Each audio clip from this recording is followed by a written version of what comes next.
Saudara, pemerintah Kota Makassar kembali menggelar bursa kerja untuk memberi kesempatan para pencari kerja. Job fair kali ini melibatkan 100 perusahaan dengan 5.000 lowongan kerja. Bertempat di Panakukang Square Makassar, Dinas Tenaga Kerja mengundang 100 perusahaan dan membuka lowongan kerja bagi 5.000 pencari kerja. Job fair ketiga selama tahun 2017 kali ini bekerja sama dengan Universitas Islam Negeri Makassar untuk mempermudah sarjana baru memperoleh pekerjaan. Bahwa kita mau fresh graduate dari perguruan tinggi ini bisa langsung kerja. Inilah solusi yang paling yang saya pikir strategis. Dan 100 perusahaan yang hadir di sini, kita berharap ada sekitar 5.000 peluang kerja yang ada saat ini dan kerja dan bisa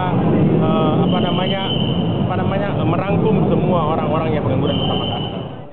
Meski memudahkan, namun sejumlah pencari kerja mengeluhkan syarat berupa pengumpulan KTP dan KK Makassar sebagai syarat mengikuti job fair. Akibatnya karena itu, alasannya karena itu. Jadi kalau belah daerah tidak bisa.